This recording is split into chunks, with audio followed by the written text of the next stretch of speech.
Aniket Nikum, founding team Mensa Brands. A warm welcome to Aniket. And Mansoor Siddiqui, New Start Ventures. Thank you, Mansoor, for being here today with us. Once again, a huge round of applause for our panelists. Nilesh, over to you. Hello. Thank you. So, good afternoon, all. Good afternoon. Okay. I think this is going to be an exciting panel.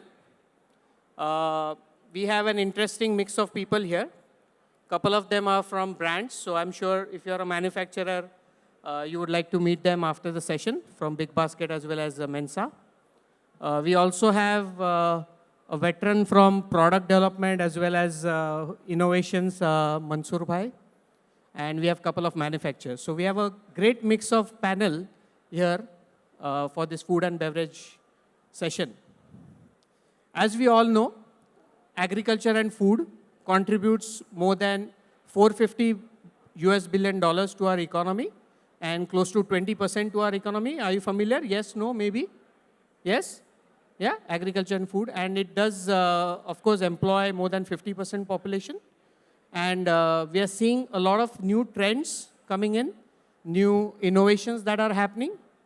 And if you ask me, those $450 billion roughly translates to 30 lakh crore, and I've done the math, translates to roughly 6,000 rupees per family per month. And I do mentor a lot of startups, and I always tell them that every family on an average has a 6,000 rupee basket. And this is a basket you need to get into and stay in it. And I always like to give an example of the local trains that we have. You know, the train is going from Churchgate all the way to Virar, and you are on the platform. And what is your aim? Your aim is to somehow get into that crowded train. And once you're in the train, you stay inside the train, right? So this is the same thing that is that applies especially to the food basket that every family has. So we would like to hear from all the panelists that, okay, I'm a startup, I'm a manufacturer, I'm a brand. How I can get into the basket? Obviously, innovation, those could be a key aspect. So I would also like to hear from you that how, as a startup, as a brand, I can get into the basket and also stay in the basket, or how you're doing, the two manufacturers I have, how you're doing, and the two platforms that we have, how your own brands or the other brands that you're selling are doing, okay? But we'll open with 2 minutes of time I'll give to every panelist to talk about a little bit more about your own business, as well as touch upon the trends or the innovations or something that you are doing in your own business so that the audience can also know more about you. So over to Mr. Amit. Hi, good evening, everybody, and good evening to all the panelists. I'm Amit Patel from Bonville Foods Private Limited, and we are manufacturer of peanut butter, and we supply to Marico, Unilever, Viva, Olive's Kitchen, and we started basically in 2014 as an idea that I lived in 3 different continents itself. So when I came back to India, peanut butter was a very niche market at that time. And to begin a production line at that time, we had a very handful of people manufacturing and only into exports. So from 2014 to 2023, we've seen the growth with CAGR of at least 20%. And of that in last 3 years, and post-COVID, we've seen so much of growth in not only peanut butter, but a health-conscious brands or products that, you know, help you boost your immunities and all. And basically, we are here today, and obviously we have seen an upward curve, and we will continue to see an upward curve. And obviously, Aniket from Mensa, they have recently acquired MyFitness, one of the biggest peanut butter brand. So he would have a lot more to say on this regards. Over to you. Thank you, Amit. Yes, Yash bhai. Yeah, hi, good afternoon. I'm Yash. I'm the founder and the CEO of Candor Foods, and Candor Foods has been specializing in imports, processing, and private label of dry fruits, dates, nuts as a category, and a lot of health foods that we are manufacturing for small brands as well as for major supermarket and e-commerce players in India. Um, yeah, I think we'd like to position ourselves as the one-stop shop for the complete dry fruits and dates category, and just more of an end-to-end, full-stack solution provider. We also engage with a lot of startups. We've had several success stories as well. So if you have an idea, we have a great team at Candor Foods who kind of mentors, do concepts, and kind of commercialize products as well. So yeah, I mean, we're open to engaging with with new ideas and then servicing the ever-growing Indian innovative food, in the food space. So yeah, all the best. Over to Mr. Vishnu. What can the startups or the brands do so that they can get listed or be part of the big basket? Yeah, for listing brands, we have a process. I think that's open to everybody. We have a vendor onboarding process. I think that is available on our platform, on our app. Uh, as an organization, for us, three main stakeholders are employees, customers, and farmers.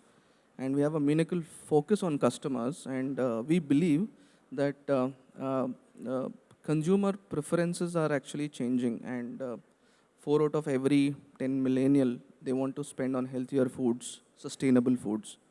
6 out of every 10 millennial or Gen Z, they want to buy from an organization that makes a positive impact. So there is a new age thinking evolving around us.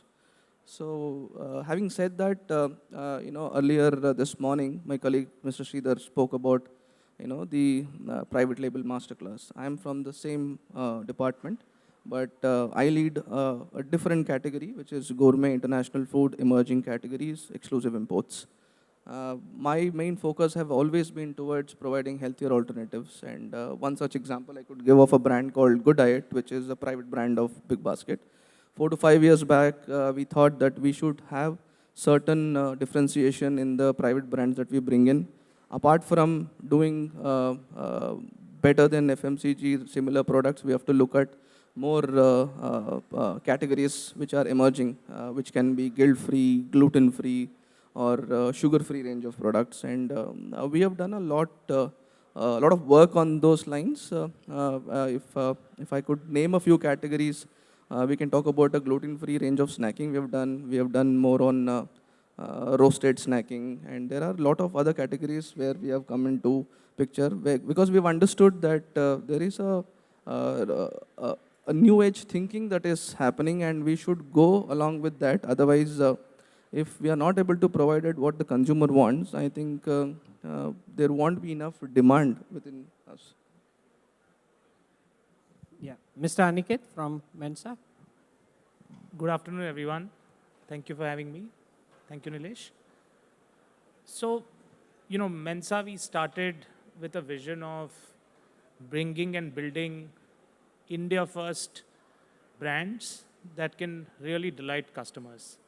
And, we recently got into our fold, MyFitness. It's a peanut butter brand. I think 10 years back, Amit spoke about it.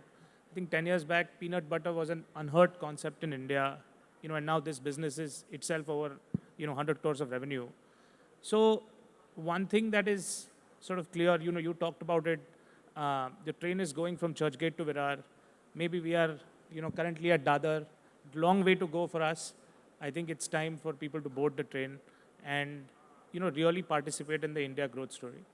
I think the one piece of advice I would give young entrepreneurs, budding startups, is that keep the customer at the heart of everything that you're doing.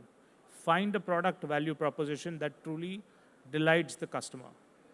In our MyFitness brand, we sort of targeted towards gym goers, people who are looking for a cheap source of protein and don't want to spend, $5,000 on a protein powder, right? And this is, your tasty powder that, tasty spread that you can have, that's 1/3 the cost. It fulfills sort of the protein need that the body has. And sort of is very tasty as well. So it's not sort of the US peanut butter, it comes in chocolate and crunchy flavors, which the Indian consumer wants. So once you have a product that has a market fit, right, where the customer is sort of truly delighted, sees value, you will see that the sky is the limit in a country like India. We have 1 billion people, very, very active middle-class youth population that is open to trying new things. And therefore, the sky is the limit in terms of the opportunity set that you can go after. Hi, I'm Mansoor Siddiqui. We have a small incubator startup called New Start Ventures. I worked with Coca-Cola most of my career, so my area of focus is beverages. But I've taken a different tack because we've sold sugar water and sweetener water for a long time now. And what I believe we should be focusing on all the beverage, people with beverage experience should be focusing on nutritious or health-related beverages. So if any of you are interested, or if you know anyone who's interested in getting nutrition into their portfolio, we are happy to help. The reason for getting into this is because everybody believes that we should follow what the consumer wants, but very often the consumer doesn't know what they need, right? So you can satisfy their taste and their palate, and maybe even the price point, but you're not giving them anything that's really helpful for them, from a health perspective. So there is a need for us to marry, that want of a good flavored drink with the need for nutrition. Right now, if you look at the back of the label of a soft drink or a juice, all you'll find is sugar or a sweetener, and everything else is zero. So there is enough opportunity to bring nutrition into beverage format, and not only focus on taste. Taste is the first step. It is an obstacle you have to cross. Very often, nutritious drinks are not tasty, and people get turned off. But that's exactly what they need, and the whole challenge is in getting a nutritious drink to be also tasty and a good alternative. So that's the area I'm working on, and of course we'll discuss more about this as we get on. Thanks.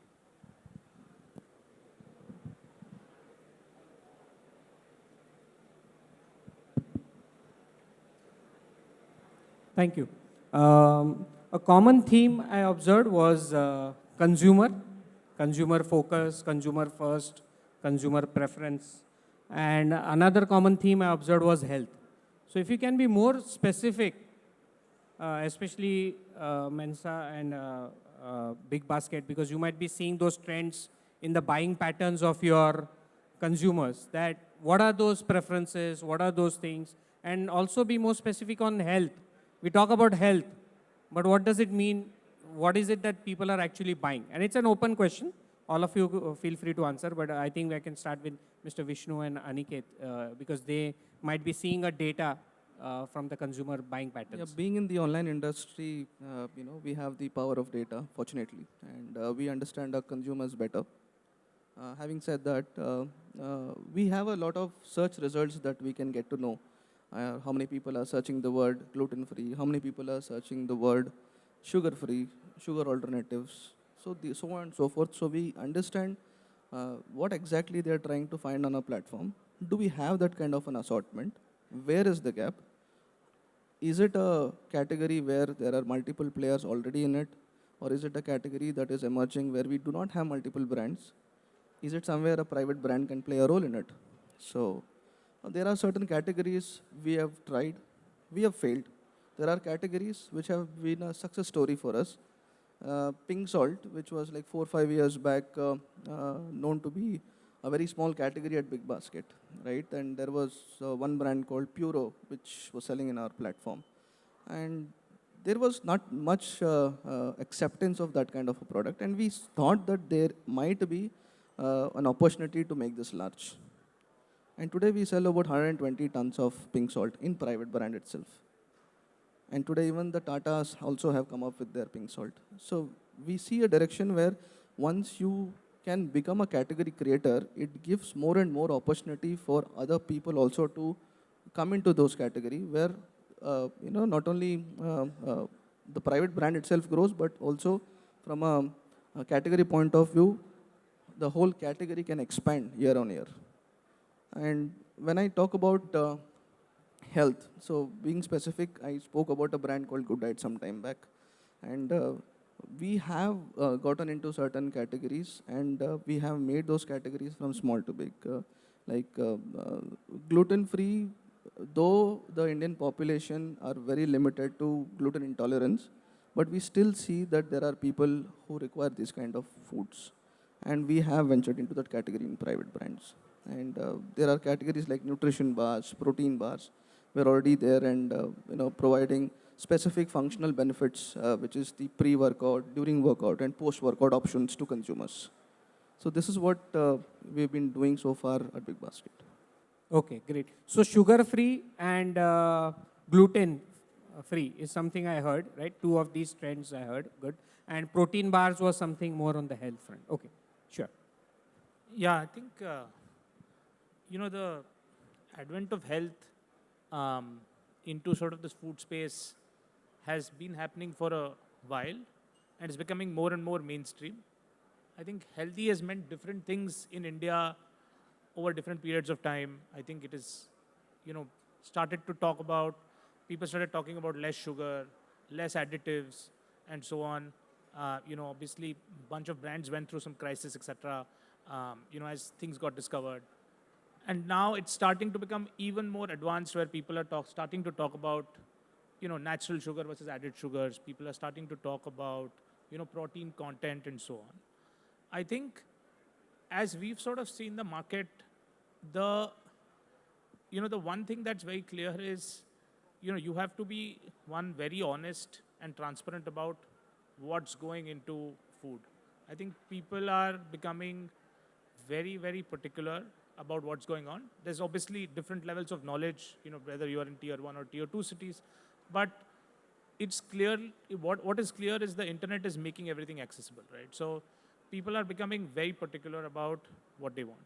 I think the other thing that we are seeing is, there is a overall consideration of health into what people are consuming. So people are starting to talk about, okay, I need to have so many grams of protein every day. If you're a vegetarian country and so on, then okay, how else do I get the protein? And I think that was one consumer insight for us to start, to sort of look at a brand that is positioned into solving the protein problem. We are a vegetarian country, but we still, need to consume protein. And if you can't eat paneer every day. So people have started doing, protein bars, they consume peanut butter and so on. And that is how people are solving their protein content needs. And lastly, I think what is, when one looks at the overall landscape, right, it's not like, India is sort of moving to a place like the US, etc., where people will have salads every day. But Indians want to be sort of balanced in their ability to have sort of chole puri and all of that. But at the same time, know that, okay, we have to do like these 10,000 steps. We sell, we have a brand called Pebble, which does smartwatches. People are very particular about how many steps they take, and it's now becoming a huge thing where, people want to make sure that they're doing 5,000, 10,000 steps. So what we are seeing is, as a country, we are starting to balance everything where we are saying, okay, we will indulge, but we want to be clear about where we are indulging. We want to measure what we are indulging in and want to be careful on an overall level that, okay, these are the calories we are consuming and so on. So I think we will start to see, over the next few years, more and more clarity on, customers being specific about this is what we will have, this is what we need to do, and yes, we will have, and it will be the same customer that has a cola, on a weekend, but will want to have a kombucha during the weekdays, right? So I think it's an interesting market, lots of stuff to do, and I think lots of specific niches for people to go after. So given gluten free and there is one more thing that I've in last few years people have sort of found we didn't as an Indian we don't used to we are not used to looking at few things like lactose intolerance as well. Now veganism is very huge as well. So we used to eat whatever that was given to us. Now we are looking at after post COVID whether it was uh, you know due to pandemic or for other factors also people now look at things differently, right? They want to consume something that at the end of the day their body should react to it in a positive way. So veganism also have started in natural peanut butter, as Aditya said, uh, last 3 years 3 or 4 years we are selling like hell, right? And regular peanut butter in US or other Western culture, they the kids are using it every day. But now natural peanut butter, and then few more added protein. Yes, of course, we never looked at our protein content or protein requirement in like last couple of years. We have started looking at it. These kind of nutritional requirements. So yeah, it is a positive thing that we are looking to, and obviously as a manufacturer, yes, it is a bit difficult from our perspective because we have to get into R&D and then commercial runs and consumer studies and everything has to go at the end of the day and it should make sense. And one more thing, in Western culture, they would eat something which is not palatable. But being a Gujarati, I know I won't do it. Even if my doctor say that you'll have to do it, I won't do it. So for us, it is very important that there should be a palatability of a healthy product, which is very important from my perspective. Okay, so healthy and tasty is something good. So Mansoor bhai, you mentioned about, and with your vast experience from Coca-Cola, typically beverages tend to be, you said sugar or some sugar substitute and more or less nothing else. So what are some of the innovations in the beverage sector that you're working on or what you would suggest or give insights to? So let's start with the basic 101 on nutrition. So everybody knows what macronutrients are, right? So proteins, carbs, and fats. And then you've got some fiber, which is also part of the carbs. And then you've got micronutrients, all your vitamins, minerals, and everything else. Now, just a simple thing like a fruit juice. The moment they make fruit juice concentrate so that they don't have to ship all the water from Florida and Israel and Brazil to India or any other place, or even if it comes from China, you have to remove the water, so you kind of make a concentrate. There's nothing wrong with that. But the act of making a concentrate, a juice concentrate, means that they remove the fiber. And you must have heard this, that it's always better to eat a whole fruit, than a fruit juice, right? Everybody knows this. And so what's happening is that the positive epithets or attributes of fruits are getting delivered to you as sugar, fructose mainly, right? Some of them even have added sugar. And the thing that would have slowed down the absorption of that sugar, which is the good thing, you don't want like a sugar spike. We Indians and most of us South Asians are all carbohydrate heavy diet eaters, okay? We are all deficient in protein. We are all getting the wrong kinds of protein. We're getting protein in enough quantities and yet it's not getting absorbed by the body. So there are all kinds of complications. And I encourage you to read the 2020 document that NI and ICMR has released. It's available easily on the net. And you will see the deficiencies. And large multinationals like GlaxoSmithKline and others, Heinz, etc., they have taken milk for granted for the kids. Like they'll have 200, 300 ml of milk, and they put in all the micronutrients, which really don't cost much, and advertised everything from memory to height to intelligence and everything else. And that's what's laid the foundation for a very weak foundation, in terms of nutrition. People just don't understand nutrition. Your first step is to get your macronutrients right. We've got a completely imbalanced diet. We're all fat and carbohydrate based. And so first get that balance. Then the micronutrients that come from whole foods, if you can't get them from your whole foods, supplement them. But then just because it's a supplement, it's a multivitamin, doesn't mean I can take 2 or 3 of them. There's a range in which every mineral and vitamin works. And beyond that range, on the one hand, you have deficiency, but on the other hand, you have toxicities and you have interference. So there is a range, and consumers are not aware. So it's the producers and the manufacturers' brand owners' responsibility to educate consumers, because it's not taught to us in school, or even if it was, we didn't pay attention. It's our job now to bring this information in this internet age in an engaging way to consumers so that they make intelligent choices about the diet. And of course, flavor, you don't have to teach them that. That's the only thing that they know. They know how to handle a sweet drink and what to expect from a sour drink and all that. That's fine. It's the stuff that's behind on the back of the label that's missing. And that's where the opportunity is. This is my understanding of the industry after being in a large multinational and out of it for the last 10, 12 years. And if everybody, makes a positive contribution towards that, so your juice guys start putting fiber back into their juice, or they put the vitamin C back into the juice, and vitamin C is the one that disappears fastest. So it's a challenge. So they ignore it. Let's keep it aside. Vitamin C won't last by the time it reaches the consumer. Find a way around that, encapsulate it, do something. So there are even protein. We make protein drinks for gym goers, but besides gym goers, like 95%, 99.5% of the people are not gym goers. What do? They let's say you weigh 65 kilos, you need 50 grams of protein in a day, and you're not getting it. The gym goer is getting it. He's getting more than he needs, actually, because there have been cases of kidney and liver toxicity reported because of overdosing of creatine, and bodybuilders do that.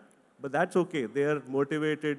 They want, all the muscles. But all the guys, you and me, who go running for a bus or a train or whatever else we run for, we are not getting the protein that we need. And I'm sure you guys know this in the back of your mind. But you don't pay attention to it, because when you make a drink decision, you're going only by taste or price or sweetness or something like that. So there's a big area of work to be done, and the government has to chip in. FSSAI and all have to manage the regulations better. They have to have the ability to enforce them better. And consumers need to educate themselves on nutrition. And if not for themselves, maybe for their kids or whoever they look after. Sorry. Okay, thank you. So taste and health, again, tasty and healthy is the theme again. Yeah. Palatability is already there, otherwise the product will not sell. So great. So Yash bhai, I'll come to you. You've built such a big brand in Candor Foods. Can you tell us more about the sustainability of a business? I'm not talking about the sustainability, all the good things people talk about, but I'm a small startup. How can I sustain? How I can become the next Candor Food, or how I can become, at least sustainable. So, and you did mention about you mentor a lot of startups. So if you can give more inputs on that. I think just my 2 cents on what the panelists have just mentioned. We have a little different take on these aren't new trends. Okay, probably they are Western trends that now we are consuming and we are assuming that these are new. But I think way back 12 years ago when I started this, when I got into foods, I think there's one thing that stayed in my mind was, we keep hearing this in our family that, just a handful of dry fruits and nuts is the best for, your nutrition needs, and you can keep your doctors away. And this is what, we've seen in practice as well. Having a combination of, few almonds every morning, a couple of raisins, dates, I think at least on the macro level and also to some extent the micro nutrients, I can kind of get fulfilled. So that's been our focus, and we've not moved out of that. Every product that we have created so far over the last 10 years has been the innovative part has been creating products, keeping them clean, not necessarily going the preservative route or adding artificial flavors to it, and coming up with unique concepts so that consumers in different age groups kind of consume it. Even if you look at the energy bars that we make, uh, there is no artificial or refined sugars that we put. We just end up having figs or dates, which are fantastic in terms of the absorption that the body can do. So um, I mean, I think the space that we are playing in and the growth that we have seen over the last 7 to 8 years, whether it's on online or offline, the consumption has gone off the roof. You never imagined selling hundreds and hundreds of tons of dry fruits, dates, and different form factors, across all the new channels that we've seen. So peanut butter is an example. Trail mixes are fantastic products to satisfy the taste as well as the nutrition requirements for most consumers. Um, yeah, on the business sustainability part for startups, I think it's now compared to the last 10 years, I think the challenges are a little different from a business standpoint. 10 years ago, maybe there weren't many entrants. There were not too many platforms. So there was a first mover advantage that you could get in, you could do it. But now that things have become far more democratic, the new startups will have to look at differentiation both in terms of product as well as how are they kind of connecting to consumers, and if it's for food businesses, I mean people who are making products. So I think the differentiation and what you want to communicate to consumers. We have a very interesting startup. Now it's not a startup anymore, but had a very specific target was lactating mothers, and that's it. They made 5 products, all focused on lactation only. Now that's a unique thing, right? You wouldn't expect supermarket chains to be so focused. So they are like just inch focus, mile deep, creating all products only for that consumer. I think that's where we see a lot more of innovation coming through. You're picking up the same ingredients, but your overall product positioning and communication is so strong with social media and influencers, kind of actually targeting that audience. We'd seen that in the gym goers earlier, but I think now we're looking at use cases for either addressing a certain medical condition or some other deficiency if you would want to make the products around it. So, and getting into manufacturing, I think for sustainability part, I think the overall purpose of this exhibition, if you see this expo, is that everyone need not get into manufacturing, right? If your business has to be sustainable, you need to reach to the consumers at the fastest and the cheapest method possible. So is manufacturing your strength, or communication your strength, or your product is your strength? I think that's the choice that all the startups need to make earlier on. And do not waste your capital into just creating infrastructure and then wondering what do we do after if you're not able to make keep your business alive. I hope that's. I would like to add one more thing. Like, as he said, we need to be more focused on what we want to do. Like, manufacturing is one part, branding is another. So, as a startup, we are already in cash crunch, right? So, we should be focused. Do we want to manufacture or do we want to get into branding? So, that's where everything, is decided. So, if it is branding that you excel at, and then it should be branding itself or marketing or whatever that you do. Because when we started off, yeah, obviously we come from a different background altogether. We have a cash and rich group, but for majority of startups, it's not the case. So we need to understand, they need to understand that where their strength lies. So from there, they can make their own decisions. Great, great insights, Yash bhai as well as Amit ji.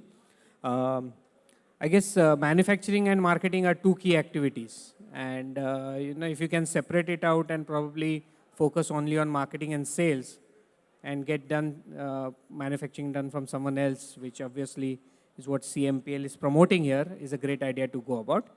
Great. So I'll ask one last question to all of you, and then open it up to the audience.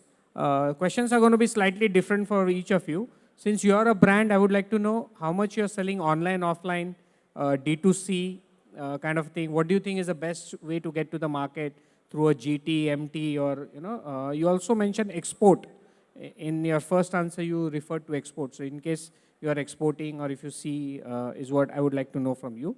Yash bhai, again, same online, offline, GT, MT, those things.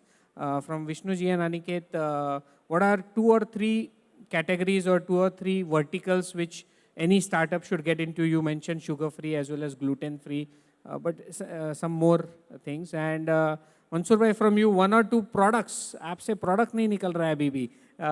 Which water-based products, I'm still trying to figure out how I can deliver protein through water. I would like to know from your R&D or / innovative mind. Yeah, so we actually, pre-COVID, we used to have our own brand, which unfortunately we stopped for a while now.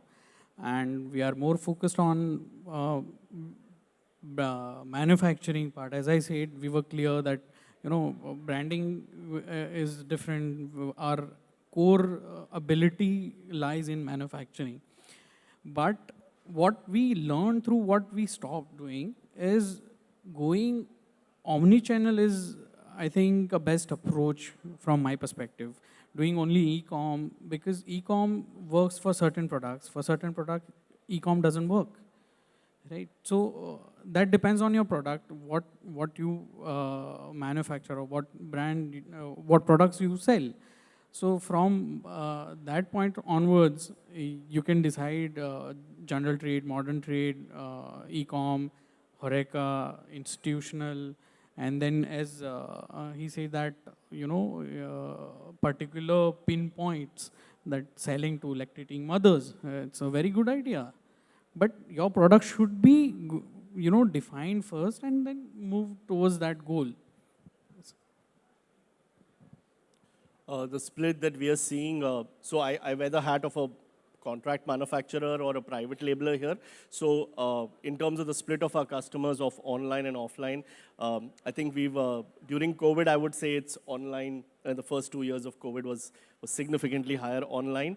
And now I think that balance is a little bit more towards the offline retailers. We're also seeing a lot of traction in the small mom and pop stores, retailers coming to us, even small chains of about 20, 25 stores, feel the requirement of having their own label, right? Because they have a captive customer base or the loyal customer base, and they're like, हम भी करते हैं, मतलब यार done. So right, I think India is at a cusp of innovating, even as simple as just packaging, right?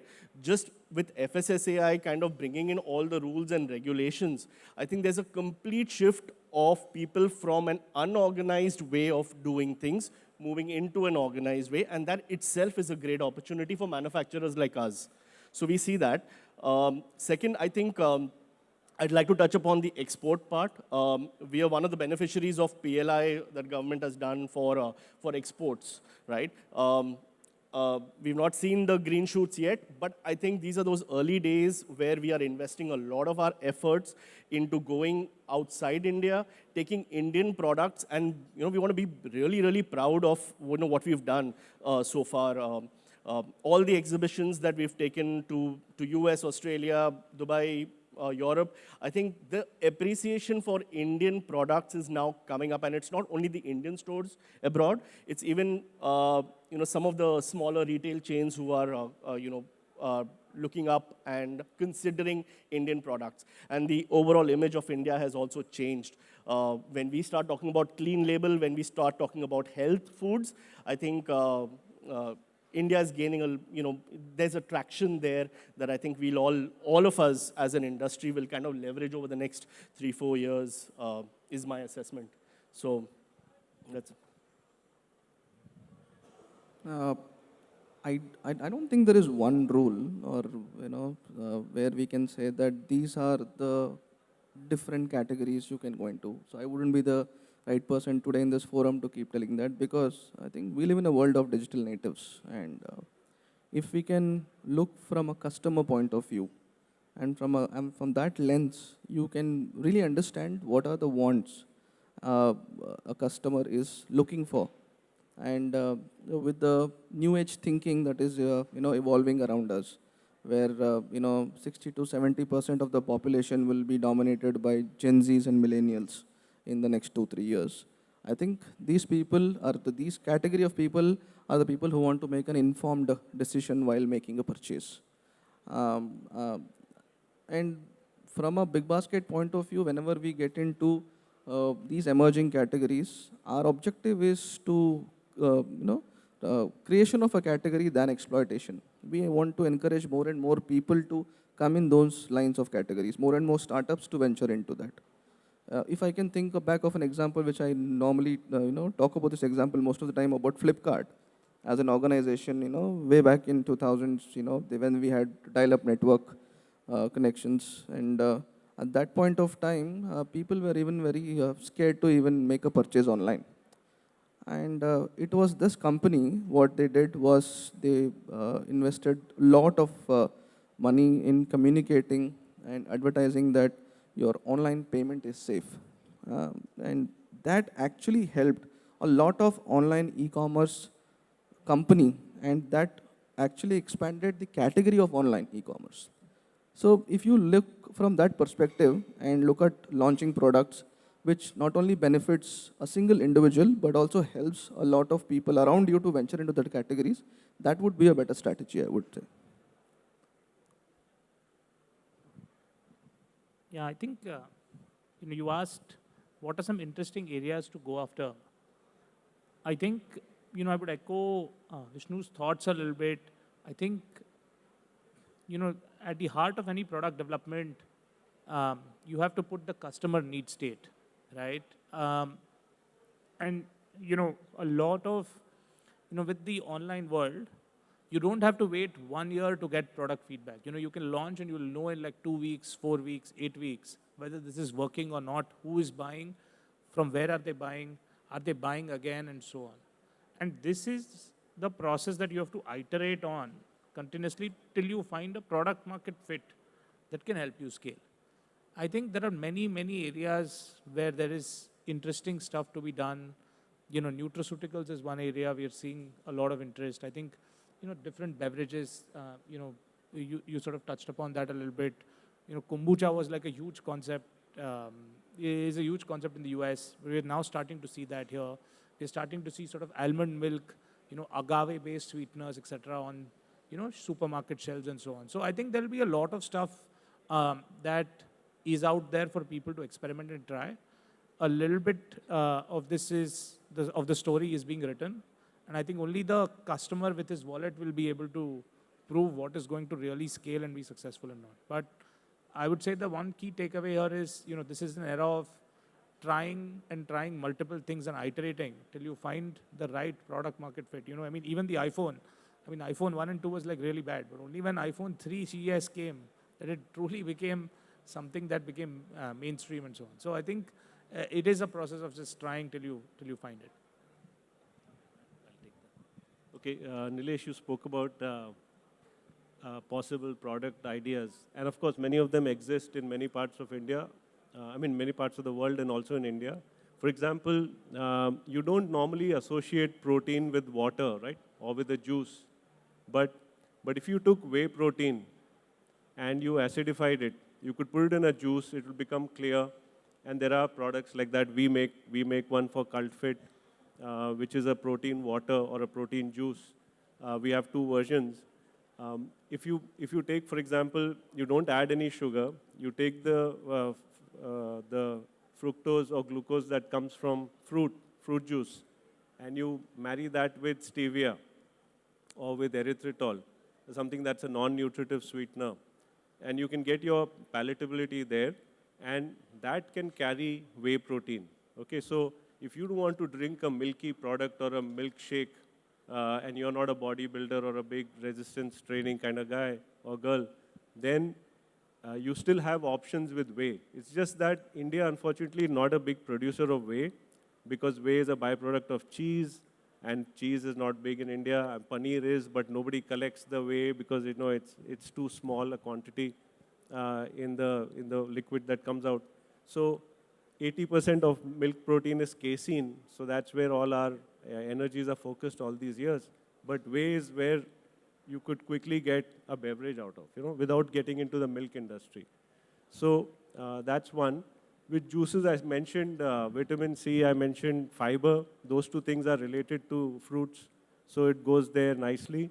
With coffee, with caffeine, for example, in tea and in coffee, you could, there are some Japanese researchers who found that if you put L-theanine, which is an amino acid you get from tea, it kind of rounds up the jitters that you get with coffee. So some people, they have too much coffee and they start, getting the jitters or trembling and shaking and so on.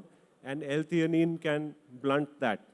So there are combinations, functional combinations that people are working on, convergence really, between juice, water, of course, coffee, tea, and milk. And even in replacing fat, so in India, unfortunately, we kind of venerate ghee and we venerate everything from the sacred cow to milk and everything. And so with that, all the fat that milk has, 66% of it is saturated fat. And you're supposed to limit your saturated fat intake to 10% of your energy requirements. Unfortunately, when you kind of whitewash milk and ghee and give it, like free pass, people overdose on it. And so we've got an imbalanced intake of saturated fat, which has been proven to be, bad for CVD condition, for the cardiovascular. So we need to balance that out as well, So there's always room for you to take the best ingredients, but formulate them, balance them out in such a way that you get a complete nutrition thing, and don't sacrifice on the taste, okay? No one is saying give up taste for nutrition, but work on both those. If a client comes to you or if you're the manufacturer, just think, what extra can I add in? Even if a consumer is not looking for it, what can I add in that if the consumer finds out it's there, they will feel happier about it, or they'll be, they'll be able to rationalize that purchase. That's one area here. Thank you. We'll take 2 questions only because we are running out of time. And I promise the panelists will be available of the dais, yes? Okay, yes. Okay, so we'll take 2 questions only. Please keep it brief, okay? Please keep the question short. Hello, my name is Nihar, and thank you for the wonderful discussion. My question was basically, we are like, we exist in duality. So for every yin, there's a yang. There has been a wonderful conversation around health. My question is to Mr. Vishnu that considering that, for health, what are the kind of trends that you're seeing and what are the kind of insights that you're seeing when it comes to indulgent brands or indulgent food? And what would be your advice for any startup pouring into indulgent snacking? Yeah. So we see a lot of trend towards more of snacking that is made from superfoods. That's what we are seeing. We have seen a lot of alternative requirement that consumer are looking for in terms of chips that are made from healthier pop chips that can be, or we can chips made from brown rice. And there are a lot of other categories where you can differentiate in terms of snacking. Superfoods was one for sure. We saw a good amount of demand, and we actually ventured into some of the private brands, in fact, in the last 3-4 years. Extruded snacks was one such category made from quinoa. And now we are also seeing a lot of trend towards millet-based snacking. So we are also going towards more of ethnic-based snacking, which are region-specific. We have launched a brand called Tasty's Origins as well. But that does not have a healthier aspect, but we're also looking towards fulfilling demand of certain ethnic origin, where it is coming from, how it is coming from. And vegetable and fruit-based chips are something which is a very interesting category. Of course, there are its own limitation and challenges in making that product. One, it is because the product becomes expensive and the yield is very less in such kind of products. So these can be a good option that startups can look for, because we do not have such large brands which are into this category and who are trying to make that categories big.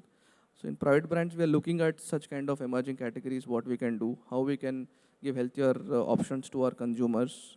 And these are some of the things which we have launched in the past 4 or 5 years. Thank you, panelists, for a very, very insightful conversation that we heard from you. We heard about the consumer trends. I actually had listed 2 questions, but in want of time, I'll ask one. The question is, in a country like ours, which is buzzing with startups and a lot of innovation around, how do you see what are certain technology trends which is shaping or disrupting the food and beverage industry, which any new startup, either on the branding side or on manufacturing side, should be aware, so they are really equipped at par and is able to compete in today or in coming forward, which makes them, equips them and helps them compete and be ready for something in future. So what are certain technology trends which can disrupt this industry or bring some changes? Just some insight. I think it goes to all of you. So if some of you could throw some insights on it. Yeah, I can give you an example. So let's say plant protein. So a lot of people want to move either for vegan reasons or otherwise. They're just sick of milk, moms pushing milk down their kids' throats. They've grown out of it. So they want to try plant protein. The problem with plant protein is that we're still importing all of it. Okay, nobody's making it. Of course, sooner or later people will. But now when you want to make a drink, you need to, and you've got organic ingredients in it, you need to heat it, right? You need to pasteurize it. And in the process of pasteurizing it, you've got rid of the germs, but you also got rid of certain things that would have been nutrients, micronutrients. More importantly, you need enzymes to break the plant protein down. Okay, otherwise the absorption of plant protein is way lower than milk protein or even meat protein or egg protein. So you need enzymes. Now those enzymes are so sensitive, the moment you heat them beyond 40, 48, 50 degrees, they are gone. They are deactivated. So like a technology where you heat up, you pasteurize the juice or the milk, whatever, but you dose the enzymes or you dose the nutrients later on, okay, when it's cooler, then it'll survive. Okay, that's a challenge, obviously. It's not easy, but there are methods of doing it. Another one is, like you can have the sensitive ingredients in the dosing in a closure, in the cap, and then it doses just before you drink it. You drop it from the cap, and by twisting it, it drops into the drink, you shake it, now you drink it. So it hasn't gone through the heat and the stress of manufacturing, so it's intact, and you can get it to the consumer. These are just an example, just an example of a technology that can, overcome those challenges. But there are challenges, of course. To get health ingredients or healthy ingredients into a drink is difficult because it has to go through the machine, the whole process, right? So, and similarly in foods, there are similar problems in foods, and we have enough innovative people in India to overcome these. You don't need to look abroad. There's not like we have so many research institutes where they will be happy to do your tests and trials for you.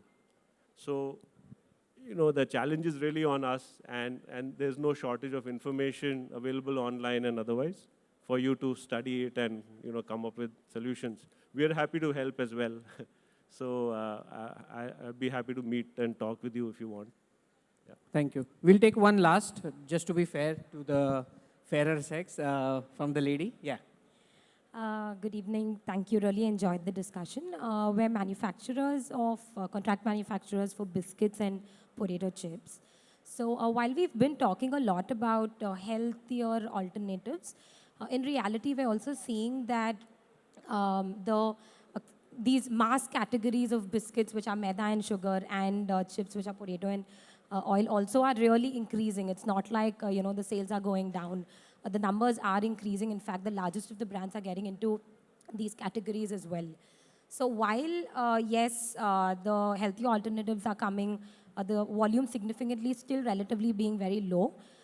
For the mass products like biscuits or potato chips, normal, regular, fried, not popped, in the future, do you see volumes coming down? Do you see volumes still increasing? Do you feel volumes will sustain? If not, why are the largest brands all still entering this category? Mansoor bhai, you are the... I have an answer. I mean, it's not what you want to hear probably. But yeah, definitely, the simple maida kind of product has got to go down, okay? It's when the consumer becomes smart enough to understand that I've been eating this trash for all these years. Okay, it gave me a little moment of happiness or sharing or whatever. All that is all marketing speak. But if only that marketing was also built on a strong foundation of a formulation that was at least, if not healthy, like in doctors, when they become doctors, they take the Hippocratic oath, right? So one of the things they say is, first, do no harm. Okay, this is the first principle of a doctor. First, do no harm. The fact that you're thinking of treating somebody is a secondary thing. But don't add another problem. Don't do something worse. So in the food industry, we should first get rid of the harm. Okay? There's a lot of harm in eating simple carbohydrates along with sugar and going on and on about it just because it sells. Of course it sells. I mean, it's the cheapest thing to do. They were able to bring the price down. You got addicted to it. You're having it. But sooner or later, consumers will realize that, maybe the next generation, they won't stop eating it themselves, but their kids, they won't be giving them the trash. So it's bound to come down. Of course, it's not going to happen overnight, and you guys have to play an active part in it, And so when a client comes to you asking for you another simple zero nutrients kind of product, you got to say, hey, listen, why don't you add this, and then your marketing will be smarter or better. That's my suggestion, but you don't have to take it. Yeah. So, as you said that, as a brand, a lot of people come and say that we want to add this, we want to do this. Now, FSSAI is getting very stricter by the day. So, false claims that, many of the brands that used to make, they'll have to be very careful. So, as a manufacturer, a lot of people we've seen come to us and say, okay, can we claim this? Whether it is there or not, we want to claim this. As a manufacturer, we should deny. Obviously, you want to make sale, you want to keep the company running, but at the end of the day, your goal or your ethics should be there at the place, because you're giving something, it is going to either a child or a mother or a father, somebody, right? So you have to say no. When somebody comes to you and say that we want to do this, you say no. You do this instead, right? You don't want to let them straight away say no, we can't do it. And you say no, we can't do this, but we have a better option. Instead of doing this, do this. It is better for the health, and yeah, obviously it has a little slightly expensive, but now people are ready to spend, for them, for their kids, for their elders, everybody. So there is a market for everyone. Great, thank you. I take this opportunity to thank all the panelists, Amit bhai, Yash bhai, Vishnuji, Aniket, as well as Mansoor bhai. Over to our host. Ladies and gentlemen, a very, very big round of applause to our panelists on stage. Thank you, Nilesh, and the entire panelists. We have a small token of appreciation for each of them.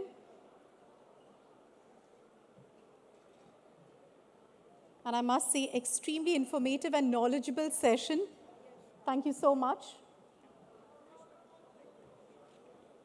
And ladies and gentlemen, you're going to keep the claps flowing. Come on, they deserve it.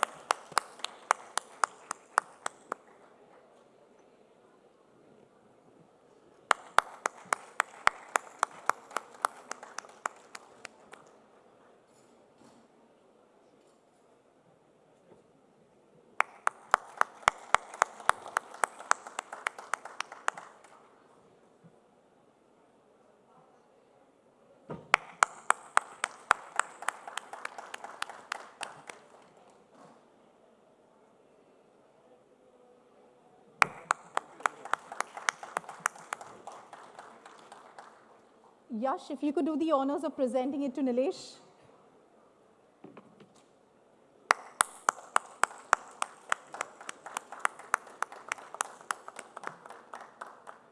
Gentlemen, if you could come ahead, we could take a group photograph, please. We would definitely want to capture this moment.